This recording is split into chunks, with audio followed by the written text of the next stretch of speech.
Hello, everyone. I chose to read Extreme Storms for Capstone 1, and I selected the Bahamas. Now, I chose to read Extreme Storms since I feel we've been exposed to such severe hurricanes in the last 15 years. I selected the Bahamas, which is threatened by storms. The reason why this particular place is vulnerable has to do with its consistent warm weather, which tropical cyclones thrive on, as well as its location. The Bahamas is located near the Atlantic Ocean.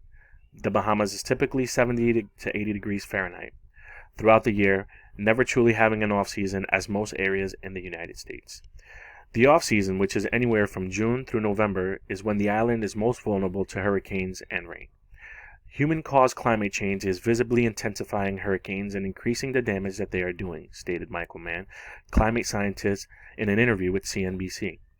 Anthropogenic forcing will continue to cause global warming, which in turn creates warmer sea surface temperatures, which contribute to tropical cyclone conditions.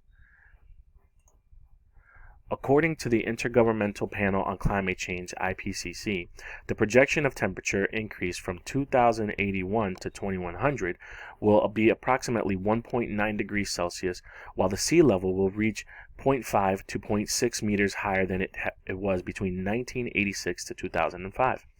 This will eventually lead to flooding and potentially cause the island to cease to exist. The environmental change that is forecasted and already has happened recently due to Hurricane Dorian in 2019. This event impacted and will continue to impact biodiversity on the island. According to Census.gov in 2019, the Bahamas had a population of 335,200 people. Wikipedia reports that the hurricane left approximately 70,000 people homeless.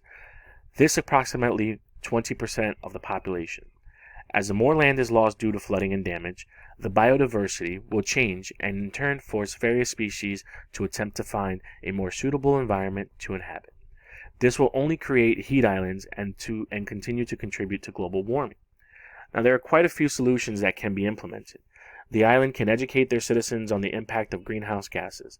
By better understanding how to manage their energy use as well as maintain their environment, they may be able to reduce or prevent such harmful hurricanes. With Hurricane Dorian causing severe damage to the natural environment, such as deforestation, another solution for the Bahamians is to plant more trees, which will reduce CO2. Cooperation and education will be the most important factor in helping combat their threats.